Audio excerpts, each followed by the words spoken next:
It's a monumental moment for the league. Incredibly excited. I mean, SMU is a tremendous institution academically and athletically. And if you look at just the sports piece of this thing, they've been on such an incredible ride. I looked at some of the statistics over the last few days, really pretty staggering. Obviously, football's had a great year, new leadership on men's basketball, women's basketball certainly getting better. And they've won a lot of championships. I saw 8 AAC championships this past year, 10 groups that are coaches of the year, 13 of the most valuable players at each of the leagues, in the league. And I think in the last 10 years, there's been 17 programs that have won conference championships, and 16 of those that have been in postseason play, 16 different programs. So I think broad-based programs, the success that they've had, and then this market is just outstanding. I mean, when you think about just the fan base, the media, the outlets that you have relative to telling your story, the ACC coming into the state of Texas, I think it's immeasurable what that's going to mean.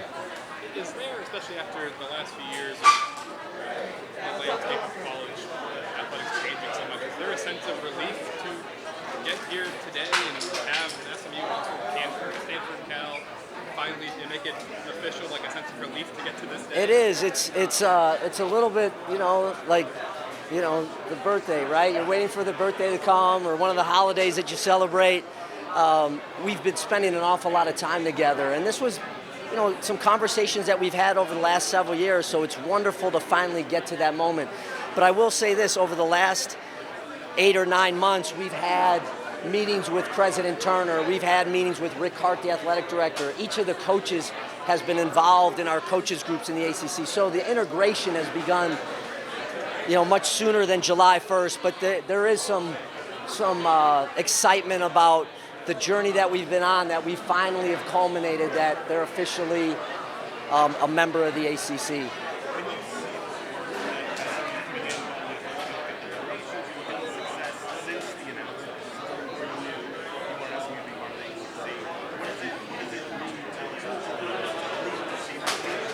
And I think that it's a reaffirmation about how great this school is and the support that they have. I mean, when you think about the success that I mentioned in a variety of programs, I think they're going to come in and compete right away. Maybe not in all sports, but a majority of sports for sure.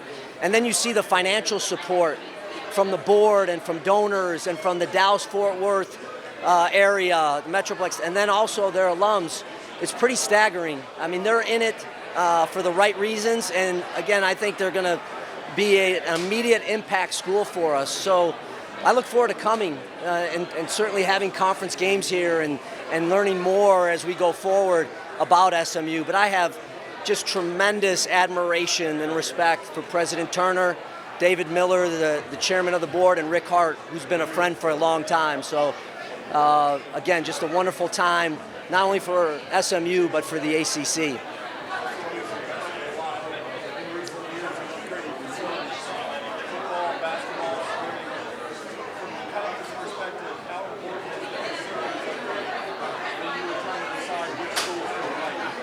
I think it's really important. What it means is it's a commitment to winning. And I really believe you follow it well. I mean, young men and young women want to see that type of commitment, and facilities are a part of it. The fans want to see it. They want to experience it. And if you're going to play at the highest level, like in the ACC, that's a prerequisite. So that was a really impressive portion as we came to visit, etc., and read a lot about SMU. The commitment and the investment that the institution has had, but then also the donors, corporate sponsors, and the fans of this great university. We talked to Rick when this was first announced, talked a lot about SMU getting creative. Is there something that the ACC has tried to do? Obviously, you're expanding the league.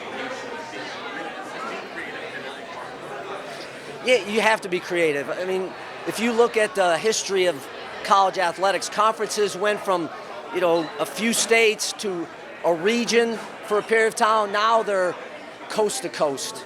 And I think the innovation and the creativity of how we're going to schedule We've been already working on those kinds of things.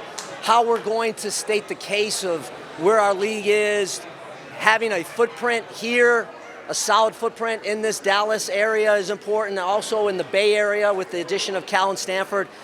I just think it's a premier conference in the country and a chance to really grow the brand of the ACC. And I really expect a lot of success from our 3 new schools.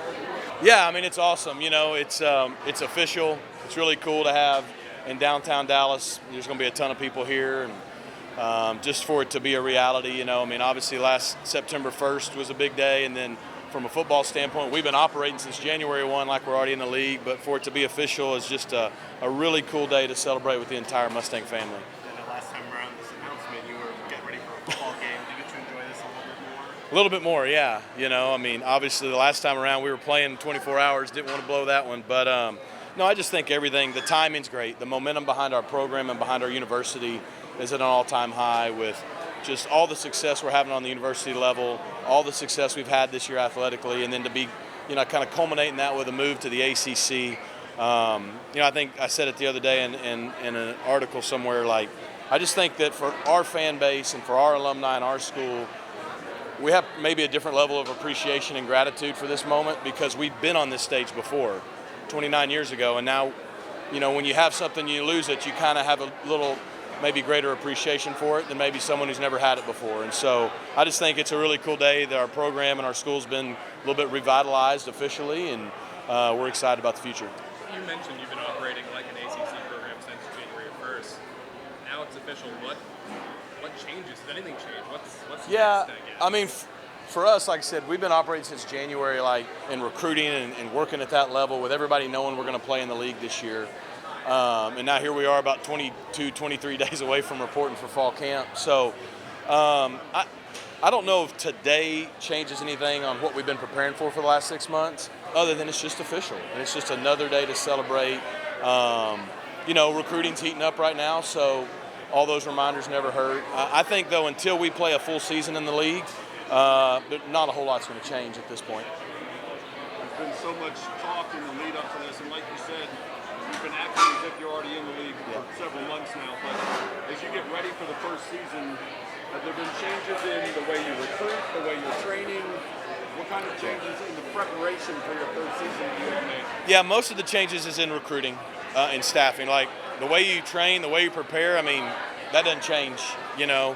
Obviously, we're in a different league. We're going up in weight class, and our peers have all been in this league or at this level for the last 29 years. So there'll be some adjustments. You know, I think in a lot of ways we're going to surprise some people, but I also think in a lot of ways we're going to learn a lot about ourselves and maybe where we measure up. And after this first year, we'll know where we need to improve and what we need to get better at. But from the recruiting standpoint, that is what's changed because, you know, the conference affiliation at this level was kind of the last thing we needed. We'd been winning. We're in the city. The school's been doing great. A lot of kids in Texas and a lot of kids in Dallas want to stay home or want to come to SMU, but they want to play on the biggest stage. And we didn't have that, and now we do. And so that's been the biggest change because now the recruiting battles we're in are different battles. You know what I mean? You get what you ask for. And who we're going to compete with on Saturdays is now who we compete with for players, especially out of the high school level. We were already kind of competing that way in the transfer portal, but now, this time of year when you're recruiting the 2025 class and starting the 2026 class, just from man and woman power in the recruiting office to the type of kids we go after to just the grind, it's just a different level, and that's what we wanted. Since you've coached at SMU, you've always talked about relationships you have with coaches at other schools. Yeah. You're coaching with them or against them. Do you have relationships like that in the ACC? And have they given you sort of a roadmap of how to get through the conference, or do they shut it down? No, they're not giving me a roadmap now. They're very welcoming to being in the conference, but if we're playing them, they're not handing out any roadmaps. No, a lot of good friends, you know, guys that I've coached against or with. I mean, Manny Diaz is an easy one at Duke.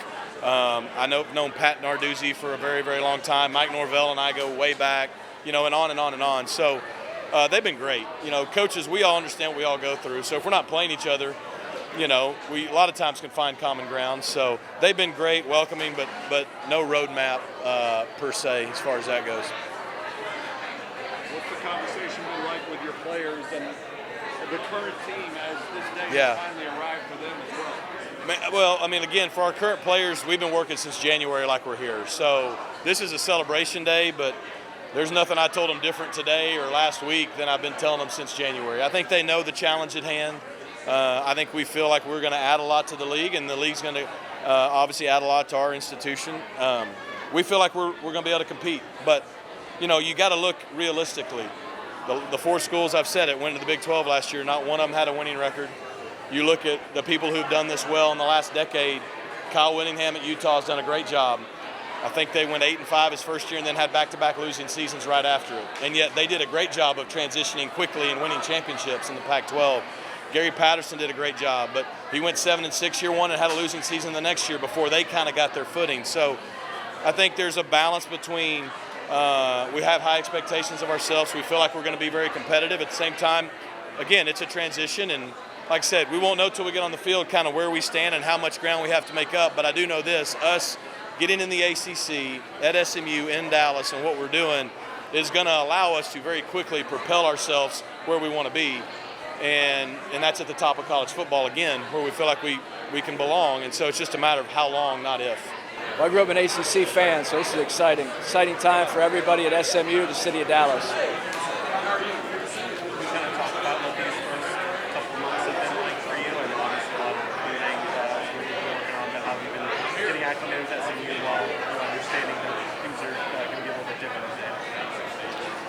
Well, anytime you take a new job, you have to hire a staff. I'm fortunate to have a lot of my staff come with me from USC, and then you have to field a team.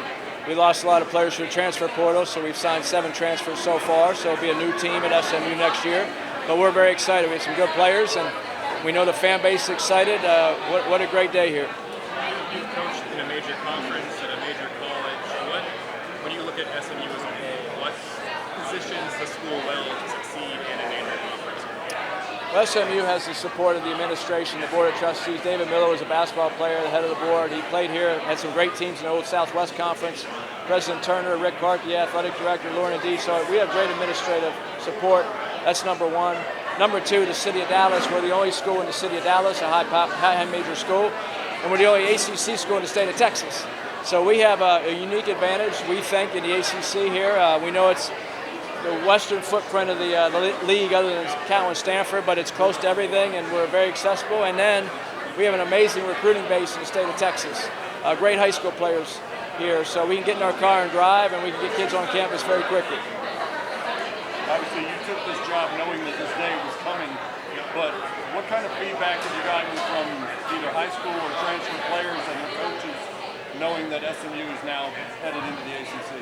We've had tremendous support from the city of Dallas and the surrounding Texas schools. We've had a lot of kids on campus. I can't talk about recruiting specifically with individual players or programs, but the reception has been incredible and the excitement. So we're trying to recruit the state of Texas, the city of Dallas. We did that at USC, recruited Southern California to start until we became a national brand in basketball at USC, and then we were able to recruit nationally. So we'll do the same thing here. What a wonderful opportunity, exciting opportunity for Texas high school players to be able to come to SMU and play in the ACC.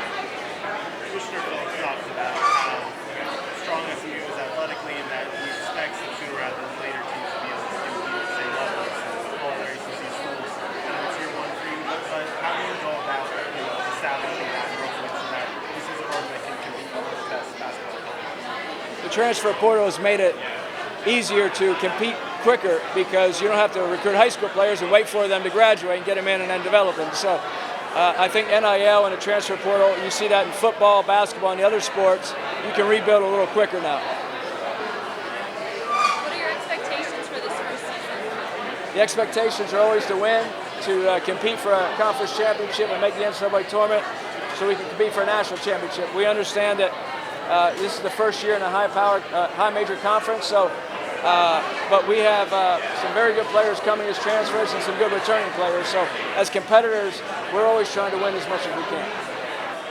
That's been a lot of fun. We've taken a couple hours away from the doing of getting ready, and which will obviously continue beyond today, but just to enjoy it, just to soak it in a little bit. I think that's important.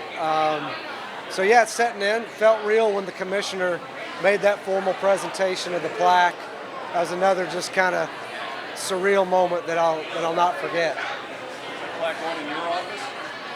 We got to arm wrestle over it. Yeah. Might have to get a couple more of them made. We'll see. Obviously, you've spent much years and energy working to this point. It's a big question, but like, what now? Like, what's next now that you have made here? It's official now. Yeah, I don't know if there's like a recovery program where there's 10 steps or something, but I think at first there was just the overwhelming sense of euphoria, disbelief almost, because to your point, I think when you chase a goal and a vision for decades and it materializes, there's just a little bit of that moment. And then we felt a little bit like the car who chased the dog and caught it, Now what? A little bit overwhelmed with the task of trying to, I guess, put together the plan and the actions and the strategy to make sure we can compete. And so from then, I think, then you start to, now you're doing the work. And you do have a plan, and you do have, some measurable goals and some deadlines like today, first dates of competition, all those kinds of things. And so a little more methodical and a little more what we're used to, maybe a different scope and scale in terms of the opportunity that this presents, but a little more strategic. Yeah. Yeah. Sorry about that. Yeah. Talk about how you tried to implement that and how you're maybe still trying to do that. Yeah, that won't stop. Part of it is just, again, inviting as many perspectives as we can into the conversation. Obviously, trying to figure out a best practice approach from the people who, whatever it is we're trying to accomplish, who do we think does it best in the country? And then, trying to learn from what they've done and adapt it to SMU. And as I said before, too, what's new? What haven't we thought of between the evolving landscape and this opportunity in the ACC? There are going to be some opportunities and things developed that we haven't thought about yet. So, we don't have all the ideas. Just again, trying to be diligent and thoughtful about inviting as many perspectives into that as we can. I'm not saying just that's just because they have strong traditions in both these sports, but baseball and softball and for ACC, is that anything that's crossed you guys' mind about introducing any new sports? Yeah, no, we're not considering new sports at this time. I think it's really critical that we invest in the 17 sports that we sponsor. Make sure that they're positioned to compete, make sure the student athlete experience is on par with our peers, and I'm afraid that any expansion would dilute that. And so that's our focus right now, is to really make sure that we continue to strengthen the sports that we sponsor. Yeah, great, I understand the question, good question.